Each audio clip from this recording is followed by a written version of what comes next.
Razia parkir liar di Jakarta, petugas amankan ratusan kendaraan.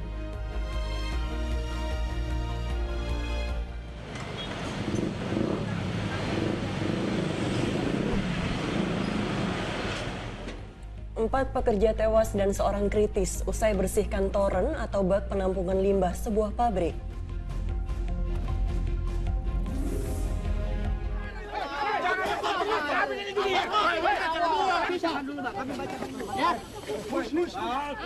Pengosongan rumah dan lahan ricuh, pemilik pingsan. Ya Allah, sana sih Wejo. Ya Allah. Pasangan suami istri diduga menjadi korban pengeroyokan oknum pesilat.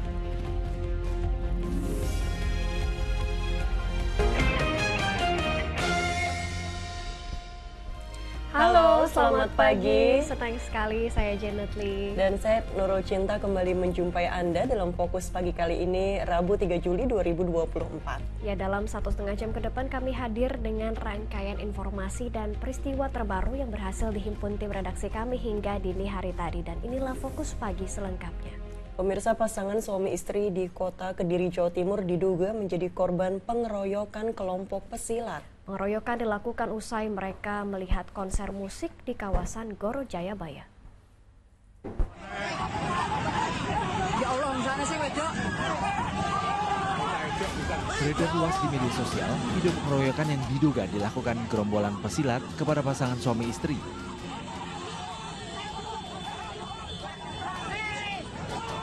Kejadian ini berlangsung usai pasutri melihat konser musik pada hari Sabtu di Gor Joyoboyo, Mojoroto, Kota Kediri. Pasutri yang menaiki motor terjebak di antara puluhan pemuda. Tanpa sebab yang jelas, pasutri tersebut dikeroyok. Sang istri diduga dalam keadaan hamil. Korban sudah melaporkan dugaan penganiayaan ke Polres Kediri Kota. Jadi kemarin sudah melaporkan secara resmi ke kita akan melakukan tindakan lebih lanjut ya. Sementara itu. Mungkin sudah ada yang diperiksa terkait sudah sementara korban saja. Nanti akan kita laksanakan pemeriksaan lebih lanjut dengan saksi yang ada di TKP. Namanya siapa dan? Untuk korban artinya sudah apa? Posisinya seperti apa? Kondisinya korbannya? Ya kondisinya ada penganiayaan, ada bekas penganiayaan, cuman masih mengalami luka. Hingga saat ini pihak kepolisian masih terus melakukan penyelidikan dugaan pengeroyokan pasutri tersebut. Dan Nusuk Hendro melaporkan dari Kediri, Jawa Timur. 4 pekerja tewas dan seorang kritis usai membersihkan toren atau bak penampungan limbah cair sebuah pabrik pupuk organik di Kabupaten Karawang, Jawa Barat. Diduga para korban tewas akibat menghirup gas beracun di dalam toren.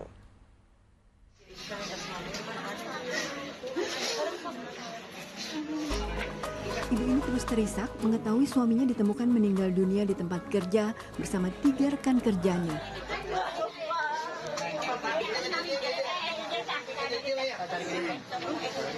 Tak kuasa menanggung duka, ia bahkan nyaris pingsan. Peristiwa yang menggegerkan warga desa Karyasari, Kecamatan Rengas Dengklok, Kabupaten Karawang tersebut bermula saat 3 dari 5 warga ditemukan tewas di dalam toren yang mereka bersihkan di area pabrik pupuk organik di desa Karyasari Selasa pagi. Sementara 2 lainnya kondisinya kritis. Mau pembersihan gitu, ya itu mungkin karena bau itu kan kayak seperti air kocok baunya itu ini aja bau. Udah gitu kan kehilangan oksigen kali. Jadi yang 2 orang itu mau nolong, tapi bukannya selamat, jadi korban. Menurut sejumlah saksi, para korban mengeluh kesulitan bernafas begitu masuk ke dalam toren berisi limbah cair bekas pabrik tersebut. Awalnya hanya 3 pekerja yang masuk ke dalam toren, bermaksud menolong 3 rekannya. 2 lainnya ikut masuk dan menjadi korban. Diduga para korban tewas akibat menghirup gas beracun. Dugaan sementara warga sih akibat kecelakaan di dalam kerja, tapi di dalam kerja kecelakaannya kita tidak tahu. Karena itu internal perusahaan, yang jelas semacam mencium bau atau apalah di dalam pabrik, mungkin itu pihak pabrik yang lebih mengetahui dalamnya. Para korban langsung dievakuasi ke Rumah Sakit Proklamasi Karawang. Namun Selasa petang, 1 korban yang sebelumnya kritis meninggal dunia setelah sempat dirawat di rumah sakit. Hingga Selasa malam, belum ada keterangan resmi dari pihak kepolisian maupun pengelola pabrik terkait insiden toren maut tersebut. Kasus ini ditangani petugas Polsek Rengas Dengklok. Samsun Nursa melaporkan dari Karawang, Jawa Barat. Beralih ke informasi lain, eksekusi rumah di atas lahan seluas 600 meter persegi di kawasan Kembangan, Jakarta Barat berlangsung ricuh. Eksekusi terpaksa ditunda setelah pemilik rumah jatuh pingsan dan langsung dilarikan ke rumah sakit.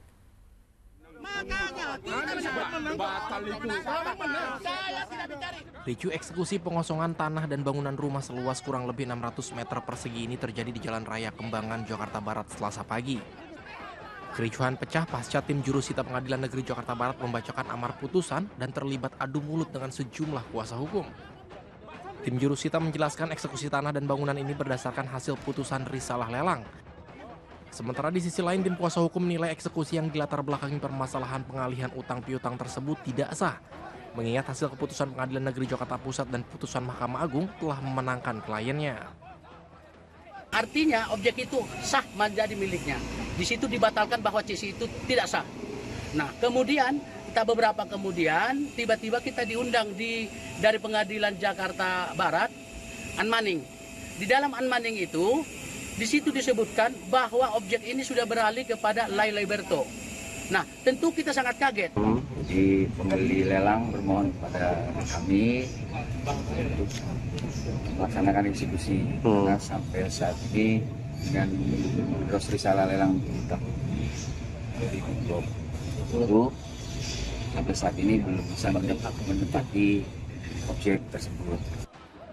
Di tengah kericuhan tersebut, teriakan histeris terdengar dari dalam rumah. Sang pemilik rumah yang berupaya mempertahankan rumahnya justru jatuh pingsan. Atas pertimbangan kemanusiaan, eksekusi yang berakhir jatuhnya korban dari pihak tergugat akhirnya diputuskan untuk ditunda oleh pihak kepolisian. Jayadi melaporkan dari Jakarta.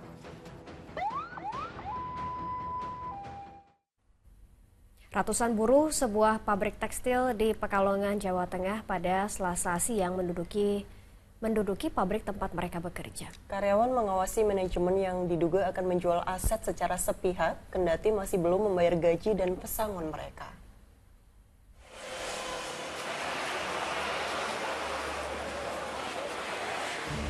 Sedikitnya 800 buruh sebuah pabrik tekstil di Jalan Raya Tirto Pekalongan menggelar aksi tenda keprihatinan. Buruh bergantian menjaga pintu pabrik untuk mengawasi manajemen yang diduga akan menjual aset pabrik secara sepihak. Buruh menuntut manajemen perusahaan terbuka dalam pengelolaan aset pabrik.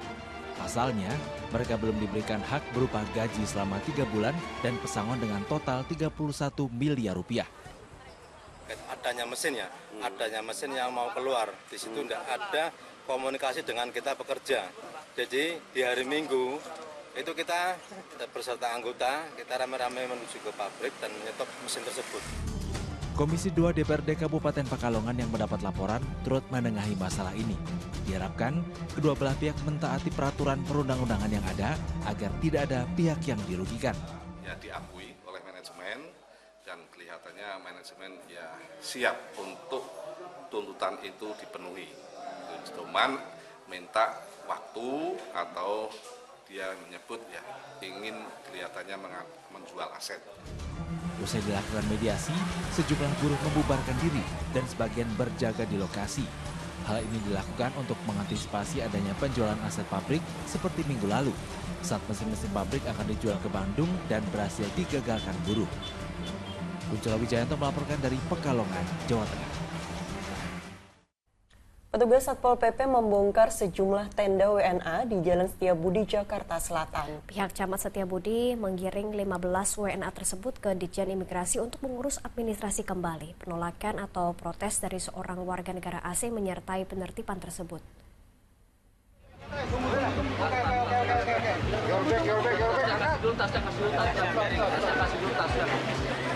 Pulang kamu tetap sedia barang ambil foto sekarang mau yang kerja betul.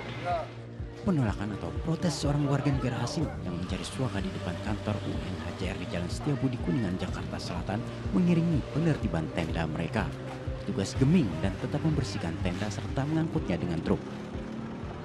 Pada pagi hari ini melaksanakan kegiatan memanusiakan manusia. Dalam arti Pemprov DKI memperhatikan saudara-saudara kita walaupun WNA yang sudah beberapa waktu yang lalu mereka berada di pinggir jalan yang menunggu penempatan suaka ke negara lain. Kita lihat kondisi mereka sudah kurang baik. Jadi mereka pada saat ini kita tempatkan di tempat yang sesuai dengan peraturan atau undang-undang yang berlaku ya. Pihak UNHCR berterima kasih kepada Pemprov telah menertibkan WNA yang membandel. Pasalnya tindakan mendirikan tenda dan menginap melanggar aturan yang berlaku. Mereka punya banyak alasan, punya banyak permohonan. Tidak semua permohonan tentunya bisa dipenuhi dan mereka punya ekspektasi atas layanan-layanan yang mereka harapkan. Dan mereka merasa mungkin dengan bermalam mereka bisa menuntut, tapi tentunya bermalam di depan sini adalah sebuah pelanggaran dari Perda. Tak hanya itu, keberadaan para pengungsi dan pencari suaka ini juga membahayakan keselamatan. Dalam penertiban ini, petugas mengamankan sedikitnya 15 WNA terdiri dari Afghanistan, Rohingya, Somalia hingga Sudan ke rumah detensi imigrasi. Tim Liputan melaporkan dari Jakarta. Di informasi lainnya, pemirsa, ledakan keras di sebuah rumah tempat usaha konveksi di kawasan Tambora, Jakarta Barat menggemparkan warga. Meski tidak ada korban jiwa, namun ledakan mengakibatkan bangunan tempat ledakan porak-poranda. Keluar semua, keluar semua. Kepanikan warga terjadi begitu mendengar suara ledakan keras yang bersumber di sebuah rumah di Jalan Kenendang Barat 1, Tambora, Jakarta Barat, Selasa siang. Warga dibantu petugas kepolisian lalu menjebol paksa pintu pagar untuk mengevakuasi keluar seluruh orang di dalam rumah yang dijadikan tempat usaha konveksi tersebut.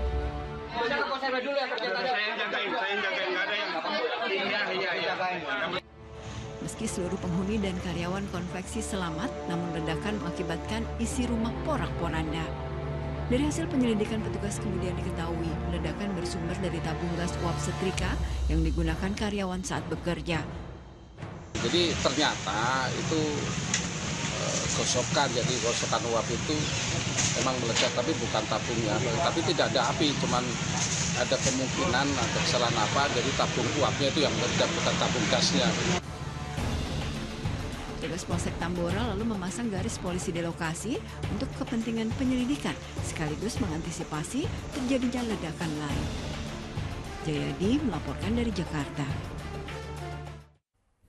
Seorang wanita ditemukan tewas di dalam rumah indekos. Selengkapnya usai jeda bersama Nurul Cinta, tetaplah di Fokus Pagi.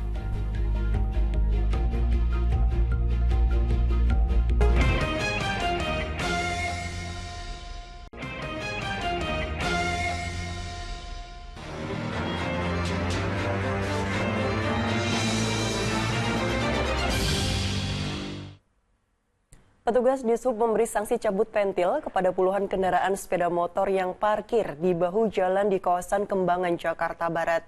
Petugas juga mengangkut sekitar 100 sepeda motor yang kedapatan parkir tidak pada tempatnya di Senopati, Jakarta Selatan.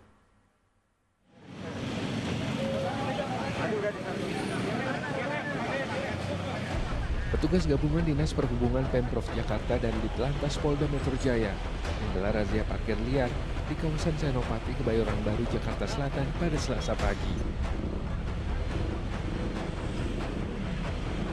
Razia parkir liar kemudian dilanjutkan ke Jalan Suryo dan Jalan Walter Mangunsidi. Di dua lokasi ini petugas mengangkut 25 motor sementara 75 kendaraan roda 2 lainnya digembosi. Para pemilik kendaraan diberikan sanksi tilang dan harus membayar denda maksimal sebesar Rp500.000. Bagian kita angkut, kita pindahkan ke tempat penyimpanan sementara di Sudin Perhubungan Jakarta Selatan. Sebagian lagi kita cabut pentil. Nah, sementara untuk hari ini itu aja yang bisa kita lakukan. Nah, selanjutnya nanti yang kita angkut akan kita serahkan kepada rekan kita dari kepolisian untuk melakukan penindakan berupa tilang.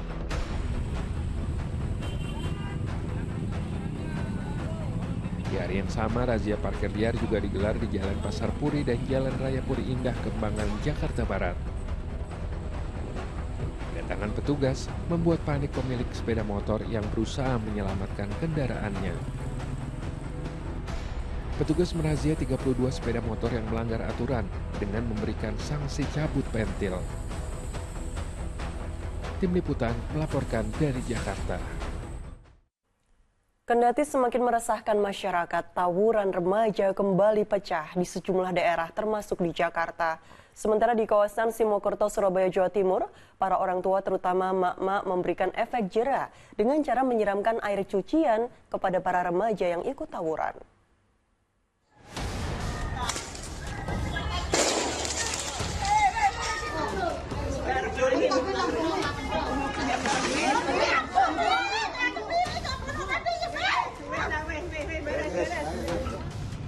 Dengan pengawalan petugas Polsek Simokerto, Surabaya, sejumlah remaja pelajar SMP ini menjalani pembinaan. Petugas kemudian membawa mereka ke rumahnya masing-masing. Para orang tua yang mengetahui anak-anaknya diduga terlibat tawuran dan tiba-tiba diantar pulang polisi langsung melampiaskan kekesalannya. Di antaranya para ibu ini menyiramkan 1 ember air cucian bercampur kembang ke anaknya. Bahkan di antaranya ada yang mendapat bau mentah dari orang tua mereka. Pada saat itu ditemukan sajam. Nah, dari hasil lidik rekan-rekan opsional di lapangan dan penyidik itu menemukan bahwasanya dari pemilikan sajam ini bukan dari 6 orang anak ini, melainkan dari rekan-rekan yang sudah ditinggalkan.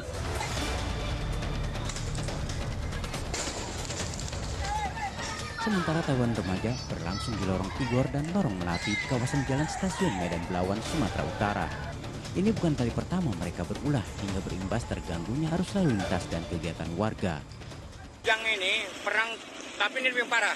Saya balik kampung kemarin ini paling parah, Pak. Harapan Bapak apa? Ya kalau harapan saya tenang lah. Apa yang mau diributin? Iya kan? Nggak ada untungnya, Pak. Kampung kita hancur. Di Jakarta, saling serang antar 2 kelompok remaja bersenjata tajam pecah di Jalan Rawa Selatan, Johar Baru. Mereka sempat terlibat perkelahian sengit di tengah jalan. Tawuran baru usai saat salah satu kelompok remaja memilih untuk mundur meninggalkan tempat kejadian. Pokoknya jam 3 gitu, sampai jam berapa, aku nggak mau denger lagi, takut. Karena aku pakai headset kan, nggak mau denger. Terus yang kemarin malam aku denger lagi, tapi aku nggak ngelihat itu, cuman aku udah yakin soalnya itu pasti tawuran ada orang.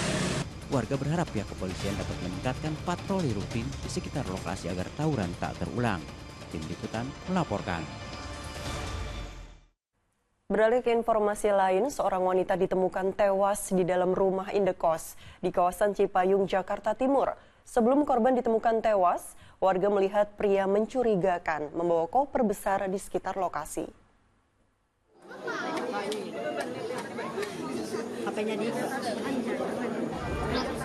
Seorang wanita berusia 47 tahun ditemukan tewas telungkup di dalam kamar mandi indekos di Jalan Masjid Nurul Hidayah, Cipayung, Jakarta Timur, Selasa malam. Kepolisian sektor Cipayung bersama tim Inafis Polres Jakarta Timur melakukan olah tempat kejadian perkara di lokasi kejadian.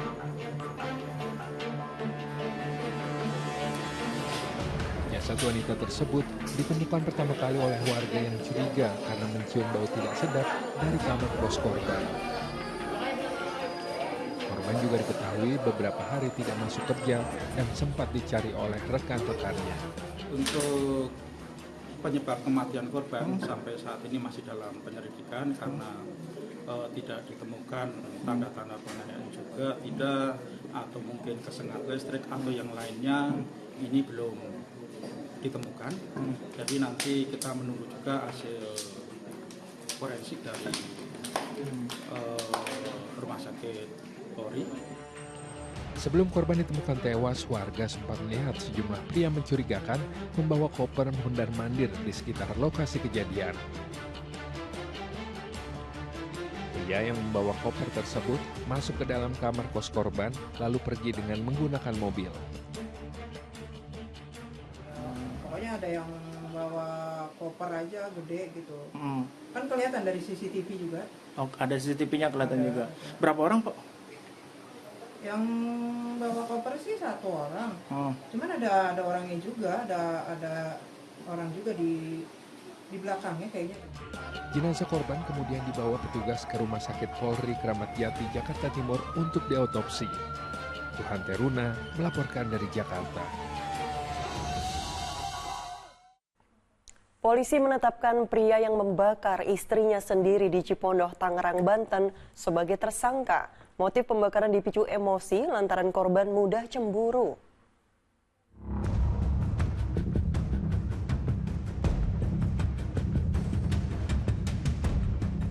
Polisi menetapkan Sulistiawan, pria yang membakar istrinya di Cipondoh, Tangerang, Banten sebagai tersangka. Dari hasil pemeriksaan petugas, pria 40 tahun itu mengaku menyesal telah membakar istrinya sendiri dengan menggunakan bensin. Motif pembakaran dipicu kesalahpahaman lantaran korban mudah sekali cemburu hingga memicu emosi tersangka. Korban itu suami istri, di mana pelaku mungkin berdasarkan informasi awal ada miskomunikasi dengan istrinya dan dia langsung mungkin karena lagi emosi langsung menyiramkan bensin yang ada di tempat di sekitar situ. Akibat insiden ini, sang istri yang masih berumur 22 tahun itu harus dilarikan ke rumah sakit akibat luka bakar di bagian wajah dan tangan.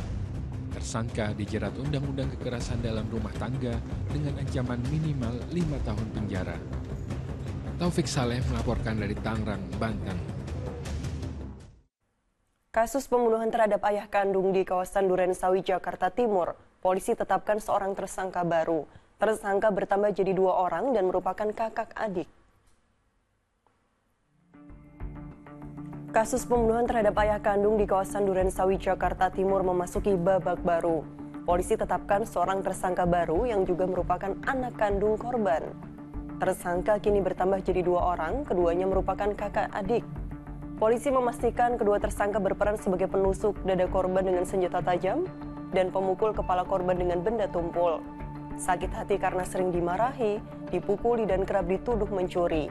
Jadi penyebab mereka tega menganiaya ayah kandungnya hingga tewas.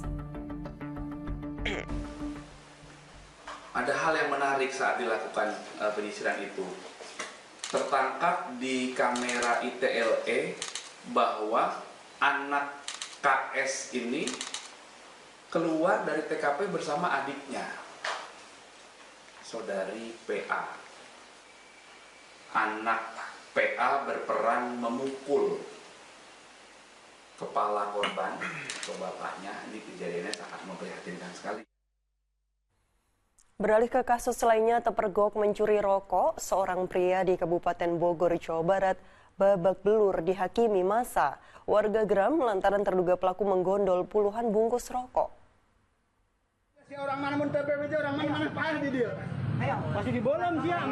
Pria ini jadi bulan-bulanan warga lantaran diduga telah mencuri rokok dari sebuah warung di Jalan Cikahuripan Bojong, Desa Cikahuripan, Kelapa Nunggal, Kabupaten Bogor, Jawa Barat, Selasa siang.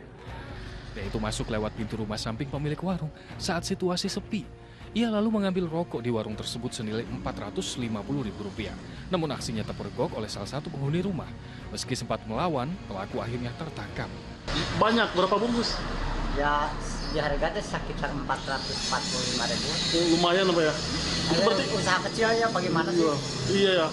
Itu dia ngambil, tapi sempat ketahuan Pak ya? Ya ketahuannya mah udah di dalam jaket. Pria yang sudah babak belur itu dibawa ke kantor Polsek Kelapa Nunggal untuk penyelidikan lebih lanjut. Warga diimbau menghindari aksi main hakim sendiri karena termasuk tindakan melanggar hukum. Asap Solihin melaporkan dari Kabupaten Bogor, Jawa Barat. Nekat mempromosikan judi daring, 4 orang wanita selebritas media sosial di Kabupaten Bogor, Jawa Barat diringkus polisi. Mirisnya salah satu di antaranya berstatus pelajar dan di bawah umur. Inilah 3 selebgram wanita yang ditangkap Satreskrim Polres Bogor karena mempromosikan judi daring. 1 tersangka lainnya tak ditampilkan polisi karena masih di bawah umur. Para pelaku diamankan di 4 tempat berbeda. Mereka mengaku sudah 1 tahun mempromosikan situs judi daring dan mendapat keuntungan Rp600.000 hingga Rp900.000 per bulannya. Sejumlah barang bukti disita polisi seperti akun media sosial promosi judi daring, ponsel, rekening bank, dan uang tunai Rp6.328.000. Atas perbuatannya mereka terancam hukuman 10 tahun penjara. Menggunakan akun media sosialnya yaitu Instagram untuk digunakan mempromosikan judi online.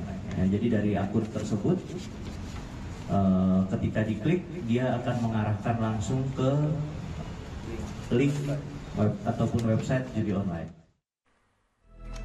Sebelumnya di Kota Bogor, Jawa Barat, 2 orang selebgram juga kedapatan mempromosikan judi daring di akun media sosial. Salah satu tersangka bahkan menjual video asusila pribadi kepada pelanggan secara daring. Kini keduanya harus mempertanggungjawabkan perbuatannya di hadapan polisi.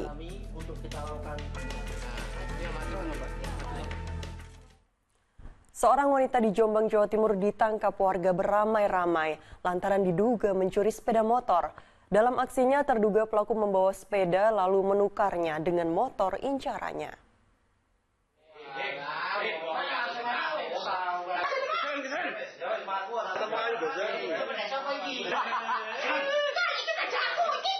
Wanita ini menolak untuk diamankan warga di Kompleks Malam Religi Betek, Kabupaten Jombang, Jawa Timur karena dugaan mencuri sepeda motor Selasa pagi. Wanita bahkan mencoba kabur ketika akan dibawa ke kantor polisi.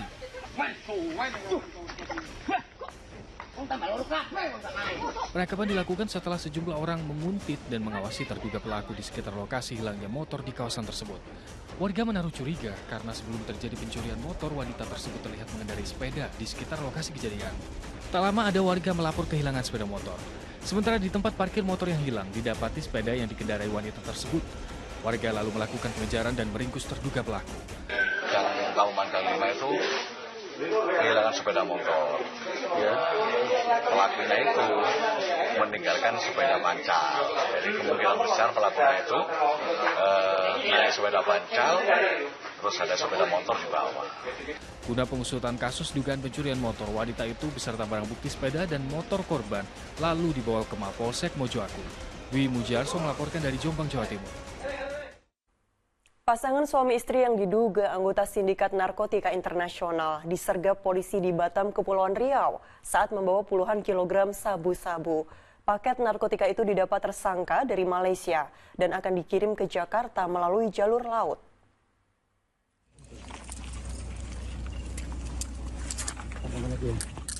Polisi menyergap pasangan suami istri yang diduga anggota sindikat narkotika saat akan mengirimkan paket narkoba di kawasan Nongsa, Batam, Kepulauan Riau. Dari tangan mereka disita sebuah tas berisi sabu-sabu seberat 35 kg yang dibawa dari Malaysia. Paket narkotika itu sedianya akan dikirimkan kepada pemesannya di Jakarta Barat yang kini masih buron. Kedua tersangka berbagi peran. Sang suami mengantarkan pesanan narkoba, sementara sang istri bertugas untuk menerima uang yang diberikan pemesan. Selain pasangan suami istri tersebut, polisi juga menangkap satu tersangka lain di Jalan Daan Mogot, Jakarta Barat. Ini barang bukti berasal dari Malaysia. Dari Malaysia diambil ya, di sana melalui perairan Batam dari Nongsa. Setelah turun dari perahu ya, atau kapal yang mengangkut itu, tim SAR Persahabatan berhasil menangkap ya pelaku tersebut dan barang bukti yang kita amankan dan 35 kg. Atas perbuatannya, tersangka dijerat dengan Undang-Undang Narkotika yang ancaman sanksi maksimalnya pidana mati atau hukuman penjara seumur hidup. Aulia Ihsan melaporkan dari Batam, Kepulauan Riau. Kasus kebakaran rumah yang menewaskan seorang wartawan dan keluarganya di Kabupaten Karo, Sumatera Utara terus diselidiki polisi. Sementara itu, Komite Keselamatan Jurnalis menemukan fakta baru usai melakukan investigasi ke lokasi kejadian.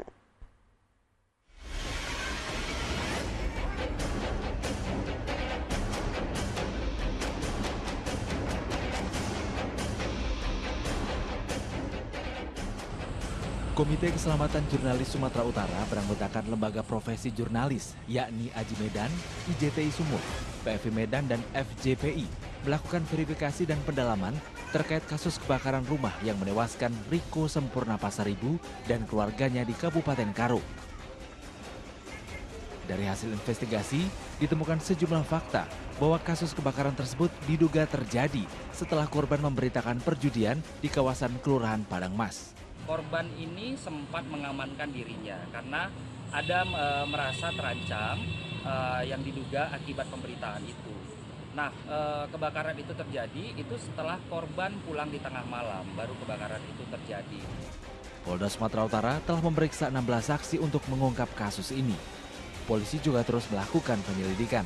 Polisi bekerja tentu berdasarkan fakta-fakta yang ada di lapangan. Tidak berdasarkan opini ataupun asumsi, tetapi semua ingin kita buktikan secara ilmiah. Oleh karenanya, tim laboratorium forensik, kemudian Inavis, kemudian asistensi dari Direktorat Reserse Kriminal Umum juga dilakukan kepada Polres Makassar. Atas temuan hasil investigasi di lapangan, tim KKJ Sumatera Utara menyatakan sikap, meminta Kapolda Sumatera Utara dan Panglima TNI mengusut tuntas kasus ini. KKJ juga mendorong semua jurnalis di Sumut bekerja secara profesional dan menaati kode etik jurnalistik. Tuti Alawiyah Lubis melaporkan dari Medan, Sumatera Utara. Sidang pra-peradilan Peggy Setiawan tersangka kasus pembunuhan Vina dan Eki berlangsung pada hari Selasa. Sidang mengagendakan jawaban dari Polda Jawa Barat atas penetapan tersangka Peggy. Sidang pra-peradilan Peggy Setiawan berlangsung pada hari Selasa di Pengadilan Negeri Bandung. Agendanya adalah jawaban dari Polda Jabar atas kasus penetapan tersangka Peggy dalam kasus pembunuhan Vina dan Eki di Cirebon tahun 2016 silam. Tim hukum Polda Jawa Barat menolak semua dalil gugatan pra-peradilan yang dilayangkan Peggy Setiawan. Polda Jawa Barat memastikan seluruh proses penetapan tersangka terhadap Peggy Setiawan sudah dilakukan berdasar prosedur penyelidikan. Ya sudah, kita melalui prosedur, melalui gelar perkara yang dihadiri oleh Irwasda, kemudian Bitkum, kemudian dari Propam, semuanya sudah kita. Jadi di dalam gelar perkara itu sebelum menetapkan tersangka, dia sudah melakukan analisis yuridis, baik pasal-pasal yang diterapkan, kemudian barang bukti yang ada, semuanya sudah disampaikan. Pada Rabu pagi, pihak kuasa hukum Peggy Setiawan dan jajaran Polda Jawa Barat dijadwalkan akan menghadirkan saksi dan ahli untuk membuktikan apakah penangkapan Peggy Setiawan sebagai tersangka pembunuhan Vina Eki adalah cacat hukum atau sudah sesuai prosedur. Sidang rencananya akan digelar pukul 9 pagi di Pengadilan Negeri Bandung, Jawa Barat.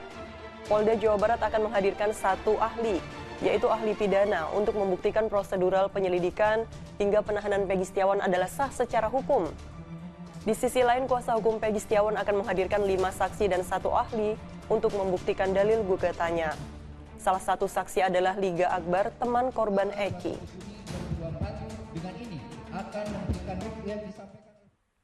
Aparat Baharkam Polri berhasil menangkap 2 kapal ikan asing berbendera Vietnam yang sedang melakukan kegiatan ilegal di wilayah perairan Natuna Utara, Kepulauan Riau.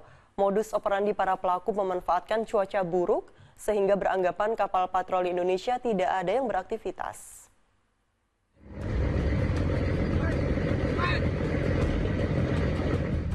Penangkapan 2 kapal asing berbendera Vietnam yang sedang melakukan kegiatan perikanan di wilayah perairan Natuna Utara ini dilakukan aparat Baharkam Polri. Sebelum berhasil ditangkap, aksi kejar-kejaran sempat terjadi. Setelah diperiksa, kapal tersebut tidak dilengkapi dengan dokumen resmi untuk melakukan penangkapan ikan di wilayah Indonesia.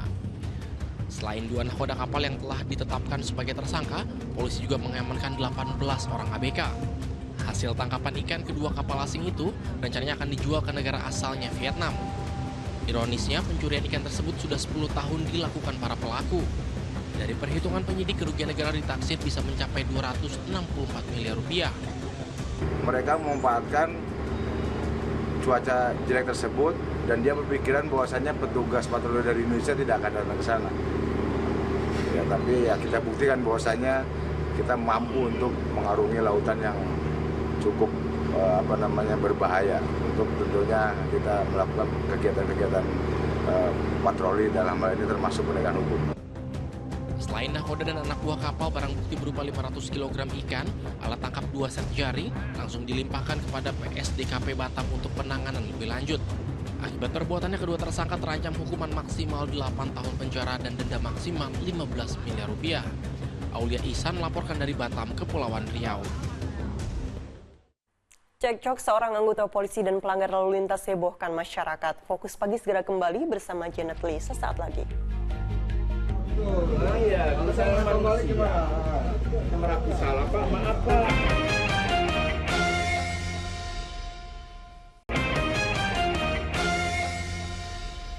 Anda kembali menyaksikan Fokus Pagi bersama saya Nurul Cinta. Dan saya Janet Lee. Kita lanjutkan informasi di pagi hari ini dari sebuah SPBU di Pati, Jawa Tengah yang terbakar. Akibatnya seorang pria di dalam mobil tewas, sementara di Ciracas, Jakarta Timur, 6 kios hangus terbakar diduga dipicu kebocoran gas dari warung makan. Woi, apinya udah gede nih, woi tolong woi.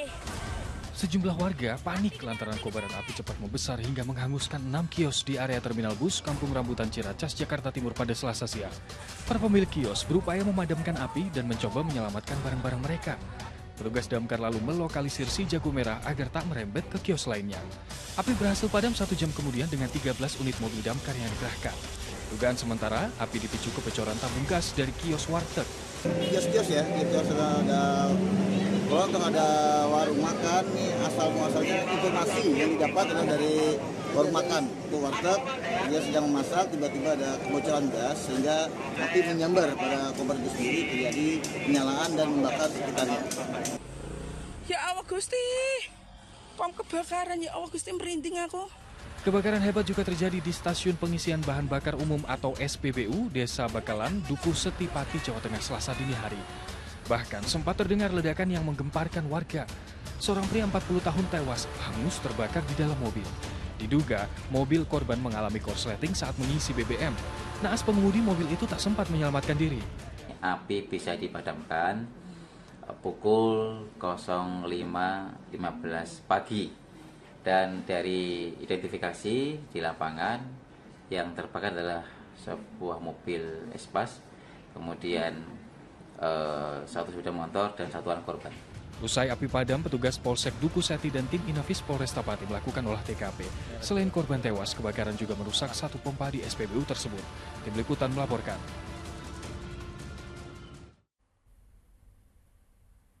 Ya, Gunung Lewotobi laki-laki di Kabupaten Flores Timur, Nusa Tenggara Timur terus mengalami erupsi.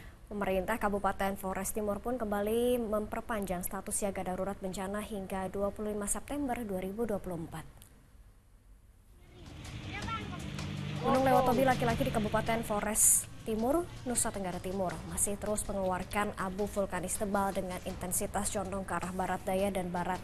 Sepanjang hari Selasa, gunung tersebut sudah 3 kali erupsi. Akibatnya 8 desa di Kecamatan Wulang Gitang dan Kecamatan Ilbura dipenuhi debu vulkanis. Setelah melakukan evaluasi, Pemkab Flores Timur kembali memperpanjang status siaga darurat bencana selama 3 bulan, mulai dari 25 Juni hingga 25 September 2024. Sebelumnya status tanggap darurat berlaku 14 hari mulai dari 10 Juni sampai 24 Juni 2024. Saat ini Gunung Api Lewotobi laki-laki berada di level 3 atau siaga. Pemda sudah melakukan evaluasi dan melakukan penetapan siaga darurat yang kedua dengan durasi 3 bulan. Jadi dari tanggal 25 Juli sampai dengan 25 September. Di peristiwa lain, diduga terpeleset saat mandi di Sungai Komering, Sumatera Selatan, seorang pria berusia 60 tahun ditemukan tewas. Sementara di Kendari, Sulawesi Tenggara, seorang bocah perempuan yang hilang selama 2 hari ditemukan sudah meninggal dunia setelah terseret arus sungai saat bermain. Tim SAR gabungan mengevakuasi jenazah bocah perempuan yang ditemukan di Sungai Desa Lalowosula, Kabupaten Kolaka Timur, Sulawesi Tenggara, Selasa pagi. Lokasi penemuan jasad berada sekitar 1 km dari tempat korban tenggelam. Jenazah kemudian dibawa ke rumah sakit guna menjalani visum sebelum diserahkan kepada pihak keluarga. Kejadian berawal ketika bocah berusia 10 tahun itu bermain bersama adik laki-lakinya di sungai yang berada tidak jauh dari rumahnya pada 30 Juni lalu. Saat berenang, korban terseret arus hingga tenggelam. Sementara adiknya hanya berada di tepi sungai.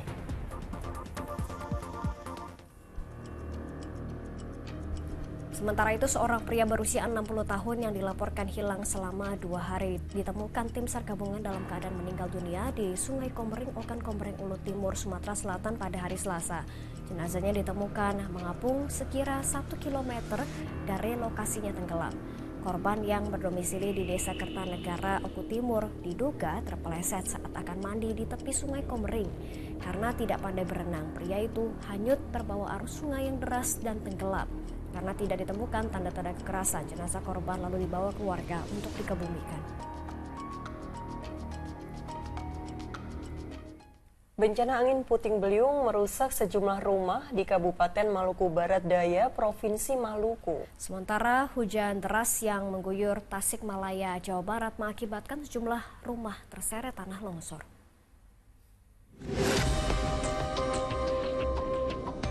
Sedikitnya 2 rumah ambruk dan 5 bangunan lainnya rusak dalam bencana longsor yang terjadi di Kampung Ciladongdong, Desa Negasari, Kecamatan Salawu, Tasikmalaya, Jawa Barat. Hujan deras yang mengguyur kawasan tersebut sejak hari Jumat mengakibatkan retakan pada tanah yang berakhir dengan longsor. Tidak ada korban jiwa dalam peristiwa ini. Warga yang terdampak mengungsi ke rumah kerabat untuk menghindari longsor susulan. Di tempat ini nih, lokasi relokasi. Ya, pindah ke tempat yang lebih aman ya. Lebih aman. Oke. Emang warga udah takut tinggal di sini, Pak? Iya, udah takut. Takut ya, Pak? Udah nggak mau lagi di sini. Oh, gitu ya. Di Kosong Kuning. Sementara itu penjabat Gubernur Jawa Barat yang datang ke lokasi berjanji akan memenuhi permintaan warga yang minta direlokasi. Kami menunggu asesmen dari PVMBG ya untuk memastikan apakah aman tidak ada. Nanti kalau relokasi tentunya Pak Camat mencari lahan yang aman. Yang lahan pun nanti kami minta PVMBG juga mengasesmen juga supaya memastikan tidak terulang nanti seperti ini. Di Jawa Barat itu banyak tanah-tanah bergerak dan sebagainya. Sedangkan di Kabupaten Maluku Barat Daya, Provinsi Maluku, sejumlah rumah di Desa Numaha, Kecamatan Kisar Utara mengalami kerusakan akibat angin puting beliung yang menerjang pada Selasa dini hari. Selain merusak 2 rumah warga, angin juga menumbangkan sejumlah pohon. Tim Liputan melaporkan. Banjir bandang menerjang permukiman warga di kawasan Bobodolo, Sigi, Sulawesi Tengah. Sementara bencana serupa melanda permukiman dan sarana umum di Papalang, Mamuju, Sulawesi Barat.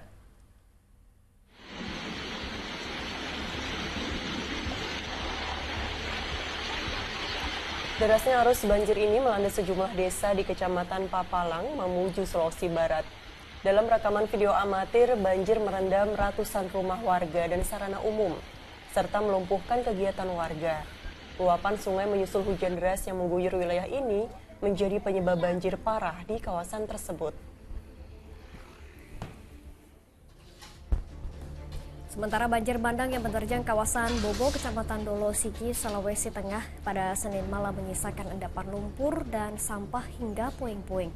Warga pun tidak bisa berbuat banyak dengan kejadian ini dan mereka berupaya menyingkirkan material sampah dan lumpur yang menggenangi permukiman. Sedikitnya 40 rumah warga terdampak banjir dan diantaranya terpaksa tinggal di pengungsian.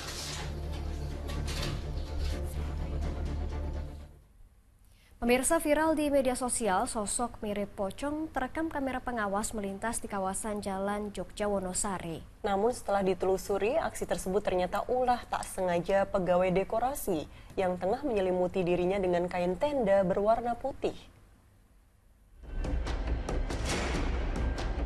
Inilah rekaman kamera pengawas yang memperlihatkan sosok mirip pocong melintas di Jalan Utama Jogja Wonosari, Kabupaten Gunung Kidul, Daerah Istimewa Yogyakarta. Rupanya tak hanya sekali, penampakan sosok mirip pocong ini ternyata telah terjadi beberapa kali hingga menggegerkan pengguna jalan dan warga sekitar.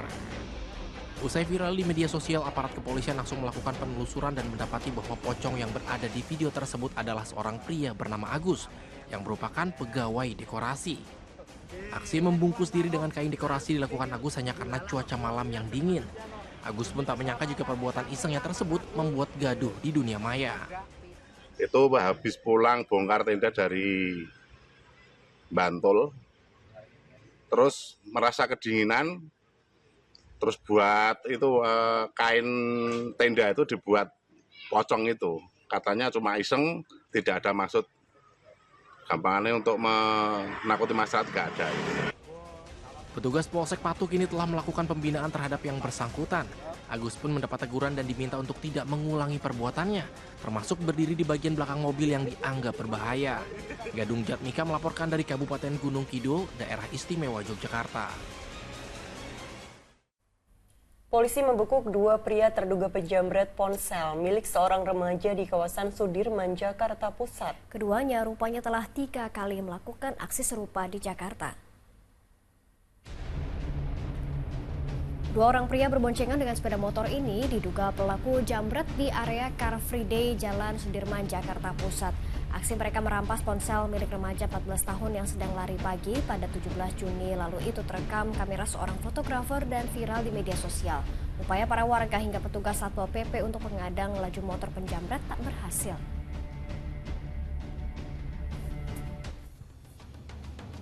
Namun berkat foto itulah, polisi berhasil memburu keduanya dan kini telah ditangkap. Untuk menghindari pengejaran petugas, salah satu terduga pelaku berinisial MR sempat menyamar jadi tukang topeng monyet keliling, hingga akhirnya dibekuk polisi di wilayah Sukabumi, Jawa Barat. Rupanya keduanya sudah 3 kali melakukan aksi serupa di Jakarta, yakni di kawasan Kuitang, Tanah Abang, dan terakhir di area CFD atau Car Free Day Jalan Sudirman, Jakarta Pusat.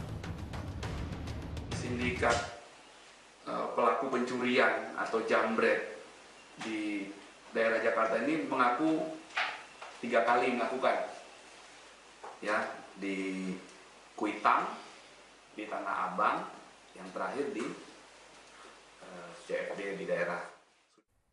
Di informasi lain, seorang anggota polisi Satuan Lalu Lintas di Kota Palembang, Sumatera Selatan terlibat cekcok dengan keluarga pengendara mobil. Pengendara mobil diduga tidak terima ditilang. Menurut rekaman CCTV, mereka telah menerobos lampu merah simpang flyover Jakabaring.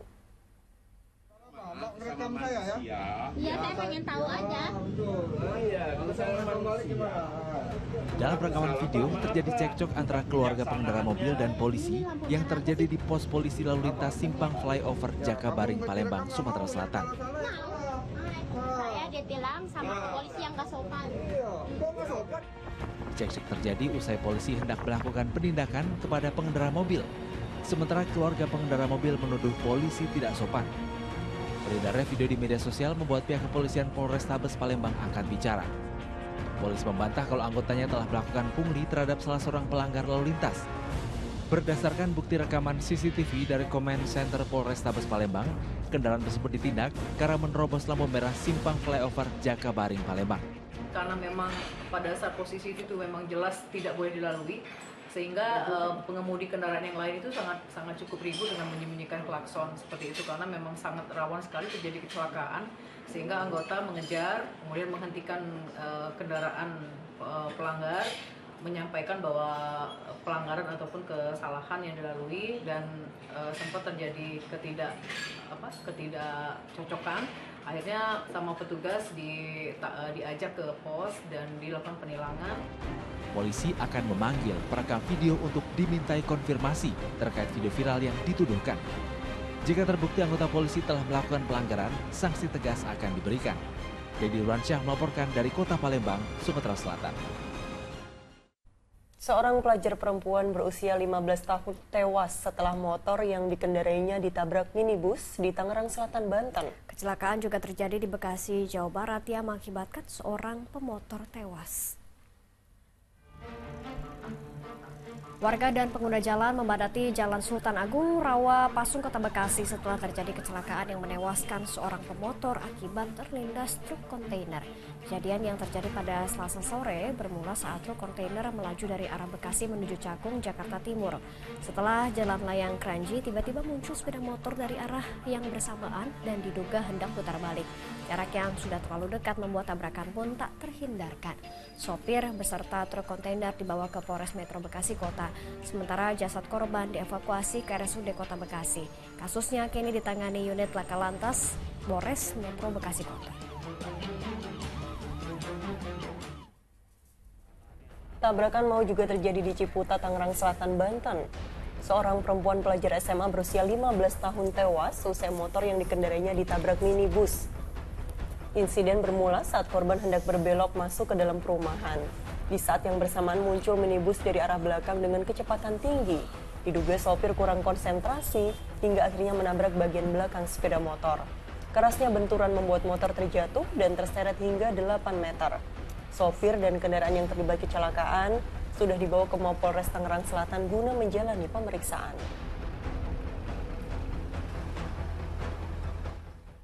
Kita ke informasi lain. Di hari pertama PPDB jenjang SMP di Kota Tangerang Selatan ternyata tak luput dari sejumlah kendala. Iya, para orang tua datang ke sekolah untuk meminta bantuan. Ya, sementara di Kabupaten Bogor, Jawa Barat, sejumlah orang tua calon siswa SD negeri mengeluhkan tidak bisa mengakses situs pendaftaran. Menyusul adanya sejumlah kendala, puluhan orang tua berdatangan ke Sekolah Dasar Negeri Nyalindung, Desa Mampir Cilengsi, Kabupaten Bogor, Jawa Barat pada Selasa pagi. Sebagian di antaranya juga belum memahami tata cara PPDB online. Penerimaan peserta didik baru tingkat SD di Kabupaten Bogor memang baru pertama kali digelar secara daring. Para orang tua mengeluhkan server yang bermasalah hingga tak bisa melanjutkan proses input data. Bahkan situs sempat tak bisa diakses beberapa waktu. Orang tua yang khawatir anaknya tak lolos datang ke sekolah untuk meminta bantuan. Makanya langsung ke sekolah. Kita tahu caranya gimana. Oh, jadi daftar langsung? Iya, daftar karena online nggak bisa? Ya bisa, yang nggak bisa. Oh, enggak. Servernya juga error ya? Iya, error. PPDB tingkat sekolah dasar di Bogor dilaksanakan sejak tanggal 1 hingga 4 Juli mendatang. Para orang tua berharap ada perbaikan pada sistem daring agar memudahkan proses pendaftaran. Hal serupa juga terjadi di salah satu SMP negeri di Kota Tangerang, Banten. Di hari pertama PPDB jenjang SMP jalur zonasi, Selasa siang, sejumlah orang tua datang ke sekolah lantaran bingung dengan sejumlah kendala. Salah satunya nilai calon siswa yang tiba-tiba tidak muncul pada aplikasi pendaftaran. Sebagian orang tua meminta panitia menginput ulang data anak mereka lantaran khawatir belum terdaftar. Paling yang mereka ada kendala, mereka datang ke sekolah untuk dibantu pendaftaran, dan kami kemarin ada instruksi dari dinas untuk nambah laptopnya atau PC-nya supaya masyarakat semua terlayani dengan baik. Pihak sekolah menyediakan 8 kelas untuk kuota 244 siswa, di mana 50% diantaranya untuk zonasi. Para orang tua diimbau datang ke sekolah jika mengalami kendala. Tim Liputan melaporkan. Menteri Koordinator Bidang Pembangunan Manusia dan Kebudayaan Muhadjir Effendi mendukung pembayaran uang kuliah menggunakan pinjaman daring resmi. Menko menegaskan segala upaya untuk meringankan beban mahasiswa khususnya soal biaya pendidikan harus mendapat dukungan. Menko PMK Muhadjir Effendi menyatakan dukungannya terhadap pembayaran uang kuliah dari pinjaman daring resmi. Menurut Muhadjir tidak ada yang salah dengan sistem pinjaman daring. Kesalahan hanya muncul jika terjadi kecurangan atau penyalahgunaan dari peminjamnya. Bentuk dukungan ini menyusul adanya pengkajian skema pembayaran kuliah dengan pinjaman daring atau student loans yang ramah dan tidak membebani lulusan dengan utang yang besar. Ada semua inisiatif baik untuk membantu kesulitan mahasiswa harus kita dukung. Termasuk pinjol asal itu resmi dan bisa dipertanggungjawabkan, transparan, dan dipastikan tidak akan merugikan mahasiswa. Kenapa tidak? Kan pinjol ini sebetulnya kan sistemnya aja. Kemudian terjadi fraud, terjadi penyalahgunaan itu orangnya. Kita ke informasi selanjutnya. Peretas Brainchipper berjanji akan mengembalikan akses data di Pusat Data Nasional atau PDN yang sempat disandra dalam beberapa waktu terakhir. Bahkan kunci data untuk ribuan server itu akan diberikan cuma-cuma. Peretasan kelompok Brainchipper terhadap data di Pusat Data Nasional atau PDN mulai menemui titik terang. Meski sempat meminta tebusan senilai 8 juta dolar US atau setara 131 miliar rupiah, para peretas berjanji akan membuka akses data yang sempat disandra. Lewat postingan di dark web, peretas bakal memberikan kunci itu secara cuma-cuma kepada pemerintah pada hari Rabu. Menurut pakar cyber Alphonse Tanujaya, Brainchipper mengembalikan akses data PDN lantaran diduga mereka tak bisa mengunduh data tersebut. Dan dugaan saya, mereka nggak punya data. Jadi mereka nggak berhasil download data, jadi tidak bisa melangkah ke pengancaman berikutnya. Pengancaman berikutnya adalah extortionware. Extortionware itu bisa terjadi kalau kamu punya datanya, lalu kalau korban kamu nggak mau bayar, kamu sebarkan datanya. Dia akan takut kan, karena takut kamu sebarkan data, dia bayar. Tapi kalau misalnya dia tidak memiliki datanya, ya sudah sampai tahap ransomware, cuma di-encrypt aja, nggak berhasil diunduh. Kita ke lapangan hijau, Brasil akan menjalani laga hidup mati saat menghadapi Kolombia di pertandingan grup D Copa America 2024. Ya, untuk lolos otomatis ke perempat final, tim Samba wajib meraih kemenangan di pertandingan ini. Skuad Brasil bersiap menghadapi Kolombia di Levi's Stadium Santa Clara, California, Amerika Serikat. Pelatih Brasil Dorival Junior akan menurunkan skuad terbaiknya di partai hidup mati yang menentukan langkah tim Samba ke babak perempat final. Senegal wajib menang jika ingin lolos otomatis ke fase gugur.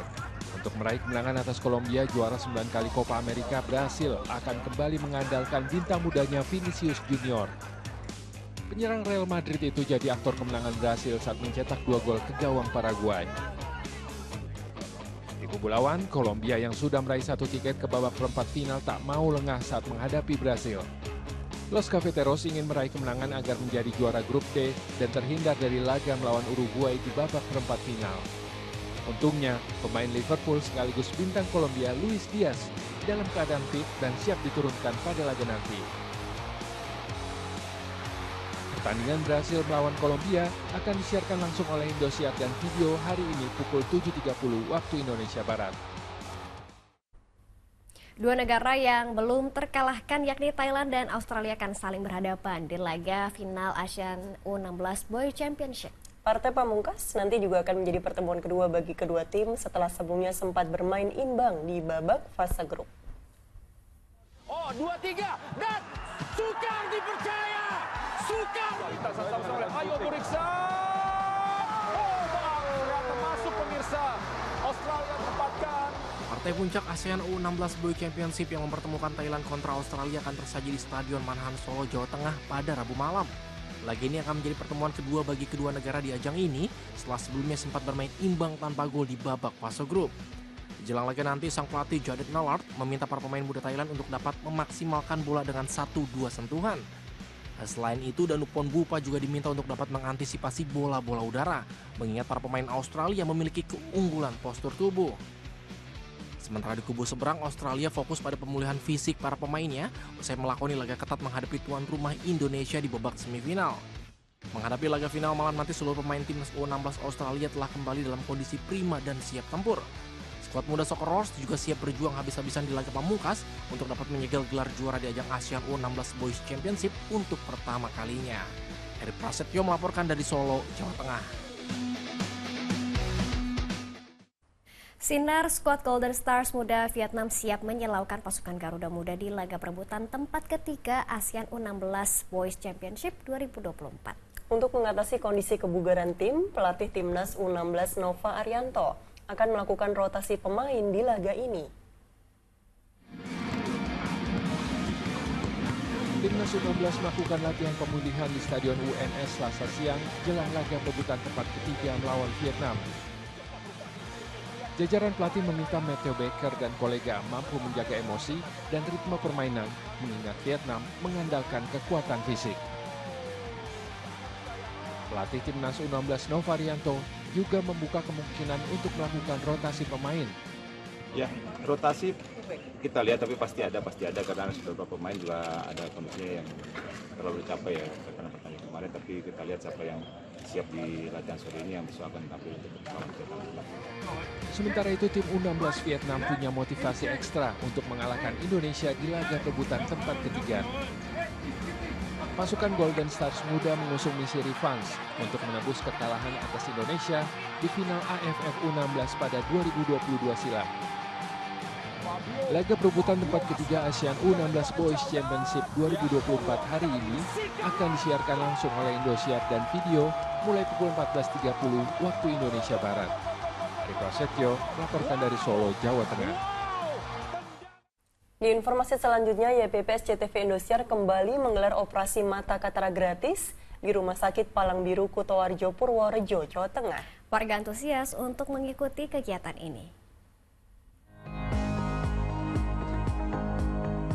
Warga Purworejo, Jawa Tengah berdatangan untuk memeriksakan kesehatannya. Mereka sedianya mengikuti operasi mata katarak gratis di Rumah Sakit Palang Biru Kutoarjo Sabtu siang.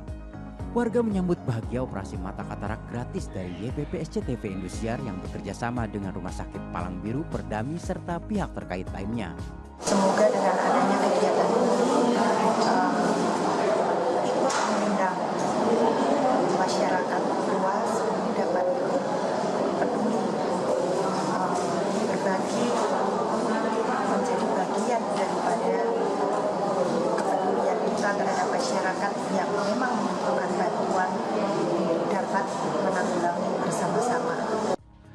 Dari ratusan orang yang mendaftar, 32 orang diantaranya memenuhi syarat untuk mengikuti operasi katarak gratis.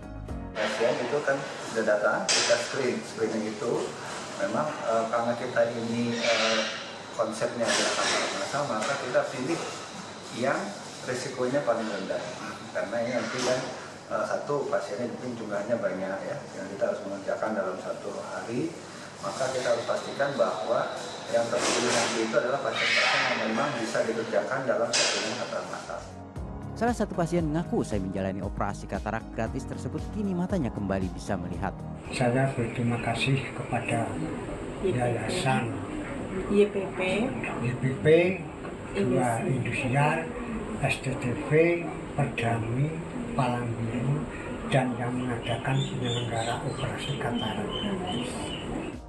Sebelumnya para pasien bersama kepolisian dan aparat pemerintahan juga menerima pembuatan souvenir dari SCTV Indosiar. Wahyu Diono melaporkan dari Purworejo, Jawa Tengah. Dan pemirsa, laporan tadi menutup kebersamaan kita dalam Fokus Pagi hari ini. Hari ini Rabu 3 Juli ASEAN U16 Boys Championship third place pukul 14.30 waktu Indonesia Barat. Dukung Timnas Indonesia melawan Vietnam. Ya, dilanjutkan pukul 19.00 waktu Indonesia Barat. Puncak penentu juara ASEAN U16 Boys Championship Final Thailand versus Australia live eksklusif di Indosiar dan Video. Ya, usai Fokus Pagi jangan lewatkan untuk menyaksikan program Magic 5. Mewakili tim redaksi dan kerabat kerja yang bertugas, saya Nurul Cinta. Dan saya Janet Lee pamit undur diri. Sampai jumpa.